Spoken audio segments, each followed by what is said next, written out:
welterweight. Both of us last year went Shavkat. Both of us got it wrong. Bilal Muhammad is the welterweight champion. Remember the name. Remember the name. We should have already seen Bilal Muhammad versus Shavkat last year. Didn't happen. Infected, dirty injury, infected toe, Bilal. Looked bad. We saw Ian Gary take on Shavkat for what was maybe a number one contenders match. I'd say definitely was, because there was even talk before it should have been going through there should have been an interim. Yeah. Even though I've been hearing the Nigerian Nightmare promise the welterweight division that, hey, listen, give me time, let me recover. He's only going to fight once he's full. Remember what I did. I just need to sip my tea so I don't upset anyone. Big up Nigeria. Look, Nigeria! That's what the anthem in the background. But remember when I used to rule the welterweight division with an iron fist? He promises to be back, he promises to return, but I don't think he's going to get a title shot. That's the only thing. But I do have Shavkat as the champion end of 2025.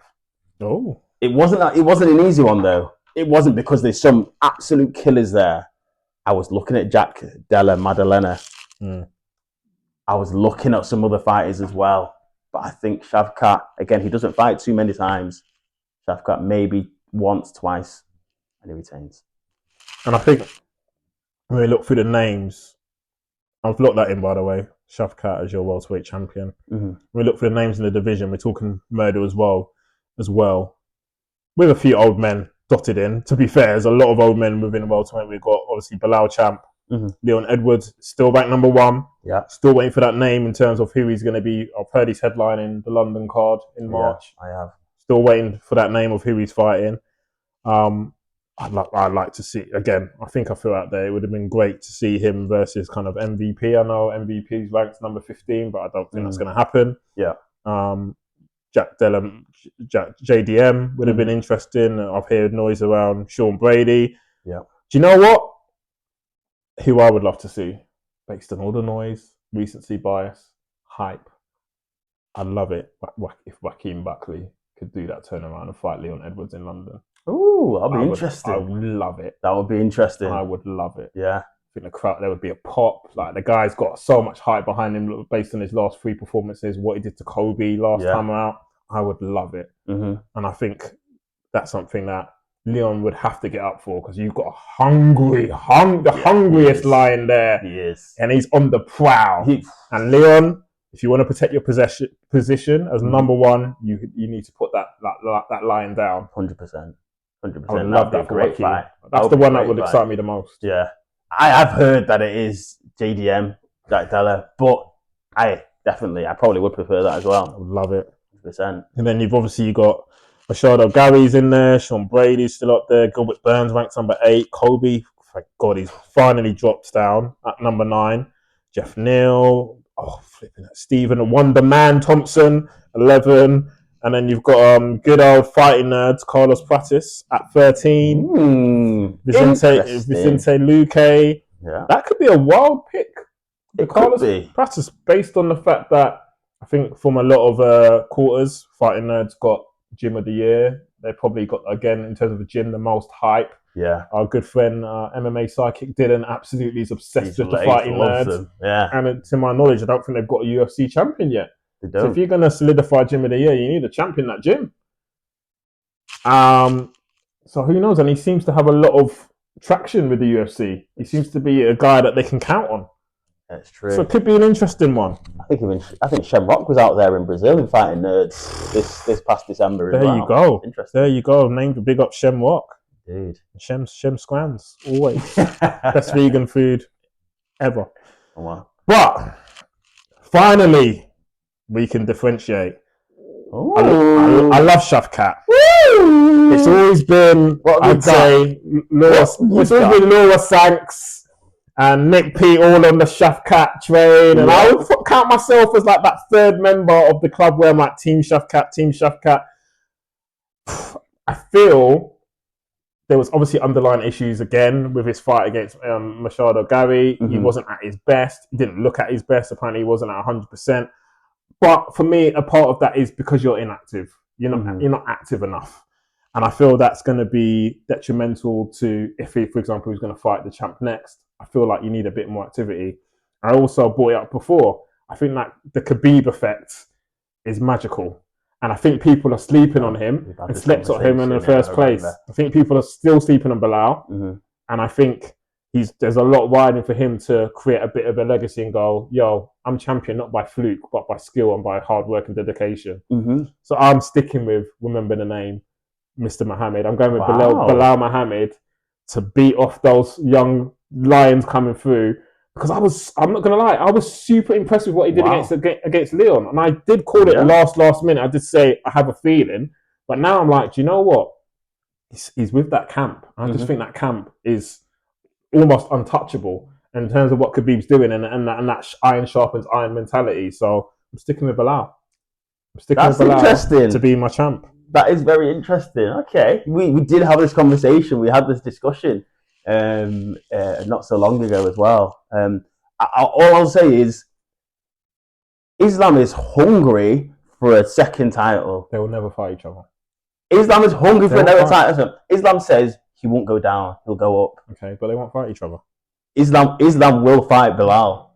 I'm telling you now, Islam, if Bilal's still champion, Islam will fight him. I'll see. But I think Islam holds off. This year, though? I think he holds off till 2025. This is 2025 now, bro. I'm still living in the past. Until 2026. Okay, then we can have that conversation then. Yeah. All right. But it might be this year. Let me not say Shavkat in Islam. But anyway, yeah, let's move on. Okay, boom. We're not aligned at last. So what the people want to see. Right, men's middleweight. Ooh, okay. DDP champ. Mm-hmm. Last year, again, I got you with the blind side, but didn't secure the gold. I went with Hamzat Chimaev, and you went with your blood. You went with Izzy. None of us got the win. Obviously, DDP's champ. Mm-hmm. Let me just pull up my list. What have we gone with now? This is going to be an interesting one as well. I'm trying again. This is going to be similar to Tatiana. Something held me back from going with Khamzat. I was like, I need to see more. I need to see again. Super impressed with what Khamzat did against Rob Whittaker. No one's done that to Rob Whittaker. Mm-hmm. No one. My concern is still, will he be fit enough? Will he be able to travel and fight in certain countries? Because there seems to be a lot of noise around visa and him not being allowed in the States and stuff. Can you have a champion that can't get into all parts of the world? Yeah. Could there be any other factors outside that affect him and his ability to perform at his best and to even make shows? And obviously, I know it was when he was welterweight, but I still have those visions of him not making weight and stuff. There's so many factors in the past few years where I'm thinking, do you know what? I need to see more. And I'd love him to prove me wrong this year because I picked him as my champ for last year. He didn't secure it. Similar to Tatiana, for me, I need to move on. I'm like, right, I picked you last year. I don't just want to pick you every year to your champion. And just be like, no. So, for men's middleweight, I was in the preview of this show, I was saying, I'm going to go with a pick that I don't think you're going to see coming. You better not have picked the same MF as me. I really touched on it before. You can't get gym of the year and not have a champion in your gym. He's the captain of that gym, to my knowledge. And I think he's a guy who can turn it around and perform anywhere, anytime, any place. And I want to see this guy secure the middleweight gold. And I think he's been slept on. You don't know who it is for men's middleweight? Middleweight? Want me to go through captain of the gym. Okay. Extreme Couture. Strickland. I'm not getting Strickland. What? Captain of the gym? Ranked number 6 right now. Kyle Barrio. Fighting world's first UFC champ. Ooh. Ranked number 6 to be middleweight champion by the end of 2025. That is interesting. Fair play. I like that pick. I like it. That's what we're here for, you know. We're here to not just look at the people that are champions, don't look at the ones that are going to get a title fight. We want to look at the people that have the real talent that actually were going to make a title run and could possibly do that. I love that. I really do. Kyle Yeah. Bahar, or for me, middleweight champ. That. I just asked you a question. Do you think he gets a title? Well, obviously you do, but you think he gets a title shot this year? He's ranked number 6 at the moment. Tell me how that middleweight plays out, because we already have a champ versus contender fight booked. Right, it's going to be interesting. So obviously you've got DDP versus Sean Strickland. Yeah. Izzy is fighting Imavov. Yeah, that's already confirmed. So Izzy's 2, Imavov's 5. I don't think. Personally, I don't think Izzy just wins one fight and gets back into title contention, because if either way, whether it's Strickland or DDP, I think the road back to the fighting for the belt is going to be quite difficult for Izzy. Personally, I think he needs to win 2 and beat 2 top 5 contenders. So let's say Izzy beats hopefully Imavov. Right. I think Kyle calls him out. I think Kyle calls out Izzy. Do you think he waits? Well, he's not booked at the moment. Kyle? Yeah, he's not booked at the moment. Oh, yeah, and that's actually in Saudi in February. It's early. So it's quite early. Yeah. So if Kyle wants... So Kyle... He calls out Izzy, or Kyle fights Whittaker next. Okay, yeah. He beats one of them, then for me, he's the new blood. If he does what, for example, Khamzat did to Whittaker, or he beats Izzy, for me, then he's right in there. He's ranked 6 now. He just needs to beat one of them. Then he's right in there. Okay. Then he's right in there, because he's a new name, and it's not just DDP. It's not just DDP, Strickland, Izzy. DDP. Yeah. And I get Khamzat can be in there, but again, I've just touched on, but I don't trust Khamzat to stay fit, stay healthy, and be ready, and be there when the UFC call. Where I think Kyle can be there. Or slides him up, or Khamzat is booked, Kyle's backup fighter. I just think something weird's going to happen. Okay, where a new name is going to get thrown into the mix, and Kyle will capitalise. I just think he's one of those stay ready, be ready fighters, where I think Khamzat isn't, as based on previous years. Yeah, that's fair. Okay, if it's based on that, that's fair. I see what you mean. I did see Kyle, but I just don't see him fight for the title this year. I don't see it. But I like that. But it's the fact that this year for this division is starting so quickly. Yeah. Like it's Jan Feb. Like the top 4 are fighting. Yeah, the more familiar names are fighting, and the only people who aren't, obviously Whittaker's probably still in recovery. Like his mouth probably still needs to get put back together. But the only people who aren't booked Jan Feb is Bahio and Khamzat. Khamzat, I'm guessing, is waiting as number 1 contender potential. Okay, but let's say he is, and he's ready, then I think Kyle either has one fight or could magically just be made backup. Yeah, that's all it takes. He's not. He's that close, and he's a name, because all the other names behind him, let's be honest, have either had their shot or they're going on a downward trajectory. Behind him, you've got Marvin Vettori, 7, Gerald Cannonier, 8, Brendan Allen, 9, Roman Dolidze, 10, Paulo Costa, 11. And you're just going down the list, and you're like, these people have all had the chances and haven't capitalised. He's the new kid on the block, I see. And the fact that he's ranked 6 now, just behind those big dogs, I'm like, yo, he's there to just capitalise. As soon as there's an opportunity, he's jumping in. And like I said, that gym, they stay ready. Yeah, it's true. And that's why Chimaev is giving me that doubt. That's why I can't go with him. Because I think someone like that could capitalise, where Khamzat would either have the opportunity and it disappears, or, something else happens. God knows how many times he's had COVID. There's apparently a new strain of something this year. That guy, God forbid, but he could catch it. So it's just like, I'm just saying. Yeah. That's very true. That's very interesting. Fair dues. Well, do you know who I've gone with? Do you know who you think I've gone with? Well, if you've gone with Izzy again, I will laugh out. I will laugh out loud, because you're probably thinking redemption song. So like I said, I didn't do the Matrix before, but if I was gonna go, he's gone with Izzy again, I'd be like, oh, here we go again. Here we go again. Or unless you've gone crazy and gone, nah, I don't think you'd do that. I don't think you'd go for Shower Bullet. That'd be wild as well. What rank is Shower Bullet? 14. Yeah, probably. That's too out there. That's too out there. But he called out Izzy, didn't he? Yeah, he did. He did. I'd love to see that fight. And I think Izzy's just there now at the moment in time for those types of fights. But if I'd known that you were going to go for Kyle, I probably would have just risked Izzy anyway, just because he's my boy. So who you gone for? It's me. It's D. DDP. I've gone for it, yeah. I think DDP. And you know what? I've slept on DDP. I have. Izzy's cheating on you! Izzy! And he's probably gone Izzy since we started this channel. Wow! I'm still Izzy. Unbelievable. Take that Izzy poster down from your office.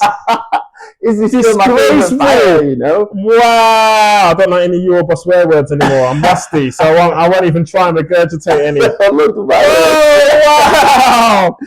But yeah, I've gone with DDP. And do you know why? Because I've gone. It was him or Kamzat.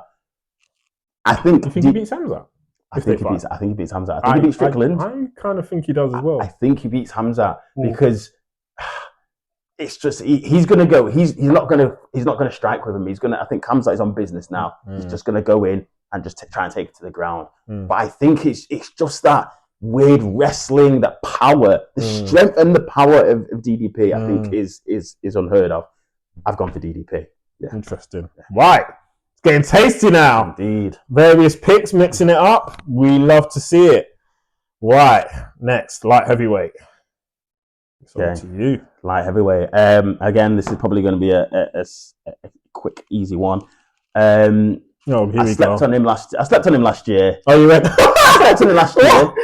This guy's so loyal. Like I'm shocked that I'm already hearing. I slept on him last year. Mr. Jamal Hill from last year probably was. He always been, again, this guy's original Jamal Hill lover. This guy. To be honest, I've never heard of Jamal Hill until this guy was like, "Yo, this guy's coming. He's coming. He's gonna be the champion." I said he's coming. He's coming. That's what she said. That's what she said. But, you know, I still like him as a fighter. Some of his outside of that, his chats was rubbish.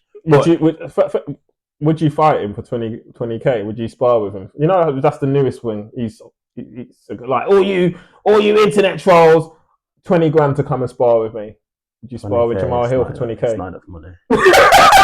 it's not enough money. Would you not spar with him for 20k? Yeah. Nah, bro. Nah. 20k. Yeah. It's not enough. It's not enough money. You ain't catching me. I'm just gonna win. I'm gonna go to the cage and won. I don't earn millions. I'm running. I'm like, catch me if you can. You spar with 20k. Catch me though. I'm just gonna be running. I'm running. Either. That's more disrespectful. Let me put this up on poster. Tax free, bro. Tax free. Cash. That's disrespectful. How dare you? Catching me? You ain't catching me. He's catching me. When he catches me, I'm going to sleep. I'm not gonna lie. But for the time he doesn't catch me, I'm gonna be the fastest thing you've seen in the cage, just sprinting. That's funny. Because if you're saying that, do you know the amount of people that are gonna say, "Oh yeah, I'll fight him at 20,000." Yeah, they're idiots. I'm back in my pace.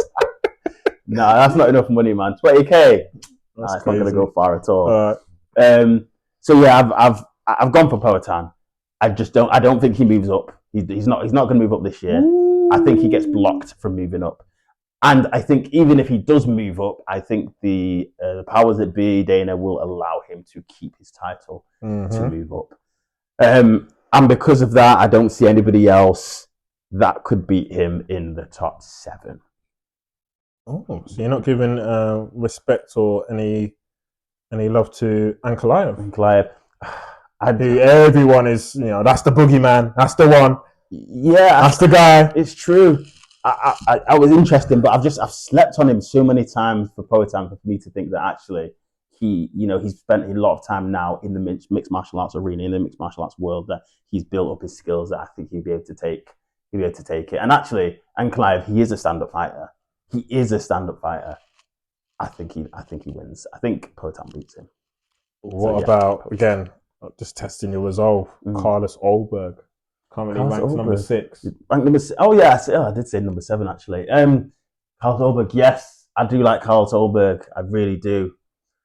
Does he get a title shot? Potentially, actually. He's that potentially, but I think it's I think it's not just a him versus Poatan that I have to take into respect for this. It's him versus him getting the title shot and then beating Poatan. I think both of those put together is too much of a stretch. I think potentially he could beat Poatan. I think probably he needs more time. But yeah, that's the reason why. Fair dues. Well, the noise, the latest MMA noise, and again, I'm not saying this means he's leaving light heavyweight, is they're lining up Poatan versus Volkov at heavyweight. Okay. There's been a lot of noise around that in the last few days. That's weird because Volkov is not in and around the title picture, isn't it? I know he won. Feeder fight. He's ranked number 3. Number 3 heavyweight. Volkov. He beat somebody recently. But I'm sorry, like if you're Poatan, no, you get an immediate title shot. That's the noise. So maybe that's the condition from the UFC. If you're gonna, what do you mean immediate title shot? Heavyweight. You're telling him. Hold on a minute. You're saying that Tom Aspinall, who's interim champ and has defended it, is going to get pushed to the bottom. Whoa! That gets resolved. That's already resolved. That's already resolved. I'm talking after that. Okay. He gets. I was about to say.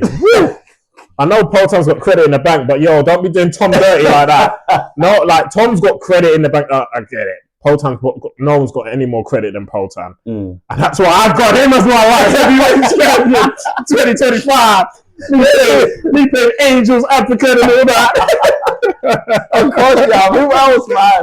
Who else? Short and sweet, baby. That's it. Short and sweet. Poatan's there. Right. I'm interested to see this one. This is what I'm interested in your heavyweight. For heavyweight. Yeah. Right. So this way it gets interesting. So last year, and fairly so, because there was an interim belt in existence, we included it within our champ picks. I think it's the right thing to do. I think you've got to put respect on the fact that there's a title holder. This year, I think surely we've got to scrap interim and just make the assumption that the belt is going to be, what's the word? Unified. Yeah. So I think we have to just go with unified. Yeah. I have agreement. I've got respect to Tom though, as the current interim heavyweight champ. But yeah, we're not counting that. So now we're going unified heavyweight champ of the world. Last year, oh my gosh, I went with John Jones. Yeah. Oh, because my rationale was nothing would change. So last year I stuck with John Jones, and you went with Tom Aspinall. Right. Who's first? I think it's you now. Okay. I was about to dive in. I was like, actually, let's hear Mr. John Jones himself. What's he got to say? This one was easy for me. All right. Easy for me, and I'll tell you why. Because for me, it gets resolved. The heavyweight, as you said, the heavyweight title picture gets resolved one way or another. Yeah. For me, it will be booked. Oh, I think the fight will be booked. I think it will be booked for summer. If it's booked for summer, it doesn't matter who wins there. If Aspinall wins, he ends the year as the heavyweight champion because he fights again and he'll beat whoever they put in his face. If John wins, John retires as heavyweight title. He vacates, goes into the sunset. Tom Aspinall then fights the next contender, and Tom Aspinall wins. Tom Aspinall is the only answer, and that's why I've gone for Tom. I'm not getting into the debate who's going to win versus Tom versus John. I'm not getting into that debate because we'll be here for years and ages. But Tom will be the champion heavyweight end of this year. Right, so I like it. Here's a caveat. So they fight again, I think, summer International Fight Week. Oh, nice. They fight, so what's that, June, July, whenever that is. They fight International Fight Week. What if Tom wins, do you genuinely think John Jones and his ego and everything around him would accept retiring on a loss? I do, because he'll get the FU money. Because like his fight would be the FU money. Okay. I see where you're going with this. I see where you're going with this. There you go. I didn't think about this, but he gets that FU money, but he can get that FU money times 2 if he does it again for the rematch at the end of the year or January the following year. I just don't think he can accept. He would be able to accept actually losing in the. Get the FU money, but I just don't think. I think there's so much more to him that the W is also just as important. I get the FU money is kind of offsetting that, but we see it all the time in boxing with Tyson Fury and Usyk. You know, ringer roses. Like you kind of go around it until you get your outcome. Yeah. You know, I'm even hearing noises. I think they need to probably allow the public to calm down over the recent result in boxing, but they're like, well, the only person who can really fight again probably is Tyson because of the money involved. Oh wow, because okay, of the money involved. Yeah. Where Usyk's one of those guys, you can tell he'll fight anyone. Like the bar came in the ring, he said, "Yeah, I'll fight you again." I was like, "Yeah, light work. I beat you once, I'll beat you again. That's it." So, yeah, that's the only caveat where I think could make things interesting. Where Tom, again, you won't get into the details, but if Tom were to win in the summer, John would be like, "Yeah, give me 6 months, I'm coming back." And it will be within 2025, you think? John? No, I think it will be, if it happens in the summer, 6 months, maybe like December, like right at the end of the year, or January, but then you'd have to be saying, that means you'd have to be backing John to win the second time, wouldn't you? Anyway, yeah. So that's where I think, could get interesting. So I get your bit about retirement. I don't see that in John if he wins, retiring, putting the gloves down. No, sorry, putting the gloves down on a loss. Oh, on a loss, okay.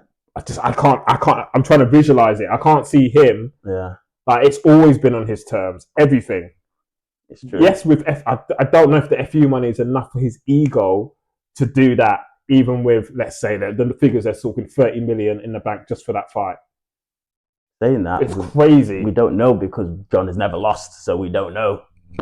We're just thinking. But he has, and he's still been fighting all these years to overturn that.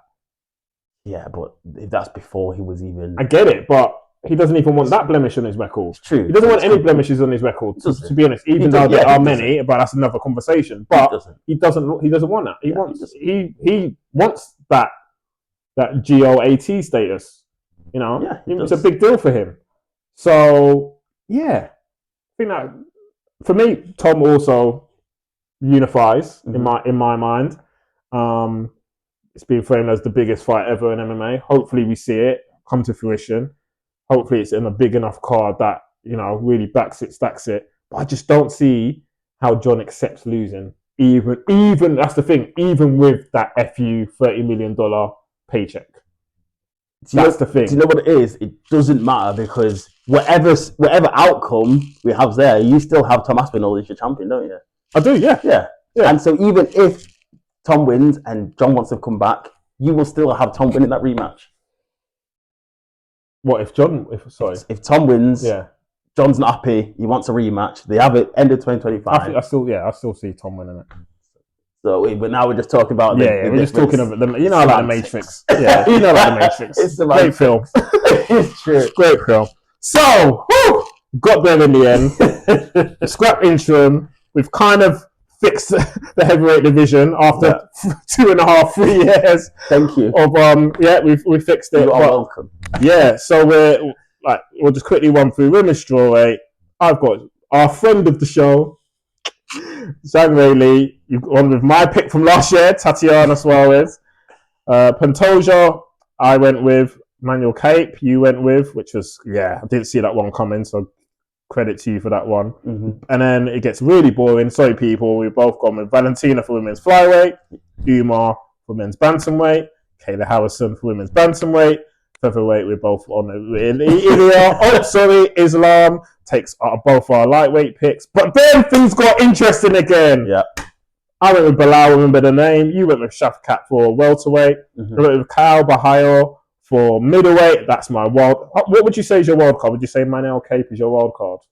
Probably. I think we should always have a wild card. I think that's a new rule. I like that. Manel Cape. Kyle Bahayo is my wild card. You went with DDP, which I didn't see coming. Mm. We both went with Poatan, and we both finished with Tom Aspinall as the men's heavyweight unified champion. Aspinall, Tommy Aspinall, na na na na na na na na. Tommy Aspinall, Aspinall, Tommy Aspinall.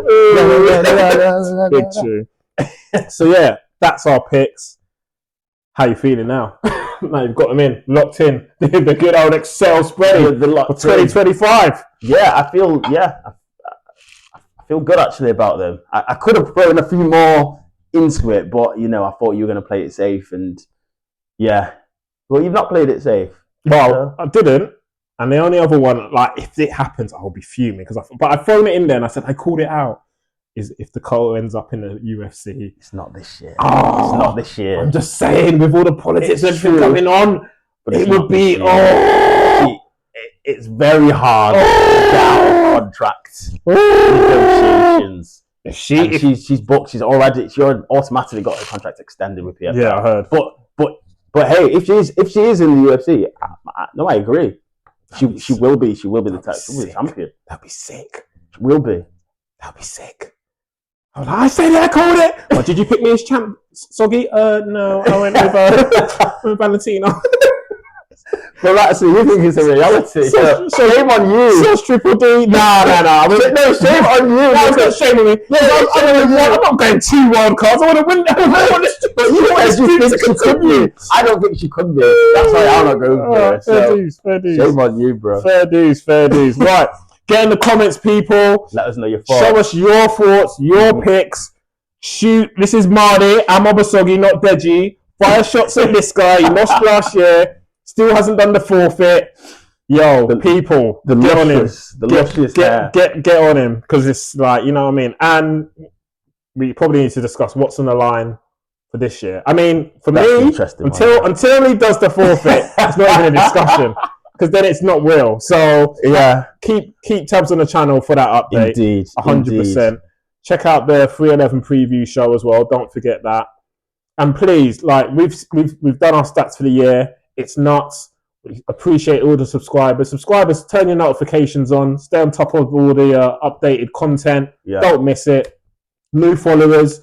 We've got you on lock. We're looking after you. We're getting new followers all the time. Every piece of content. We really appreciate you. And you're actually finding us on YouTube. Search you. You know who we are. You're looking for us. Whilst you look for us, give us a little subscribe. We're just the two of us. Just a little channel. We're growing. Any athletes out there who we can help in terms of linking you up with sponsors or partnerships or collaboration, we're your guys. We've got great contacts in terms of with lots of small, medium enterprise businesses who want to get involved in this fantastic industry that is MMA.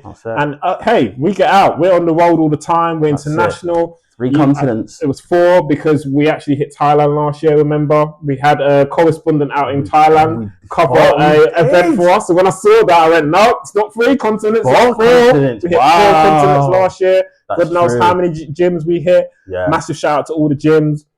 Special love to, I think, Carl Prince especially. I think he's been on our channel more than any other person ever. And he's always giving us time. So massive love to Carl Prince. Kennedy is now in the UFC. It's been amazing to be part of her journey for her. Can't wait. Hopefully she's on the London card. Yeah. If not, it's all good. We'll be there supporting her. And yeah, that's what we do. We just want to get aligned to the talent that needs that spotlight and help them elevate their journey to get to their promised land, whatever that might be for them. So please show us some love. Just keep supporting. We really appreciate you. May 2025 be your greatest year ever. Yeah. We're hopeful and we're going to work hard to make sure that our amazing 2024 is absolutely surpassed by this year as well. So that was our picks for 2025. Come on. I'm Obasogi, aka The Undertaker. May the streak continue. And I'm Mardy, aka Brock Lesnar. I'm going to break the streak. Peace out. Champs Picks 2025. Yes. Over and out.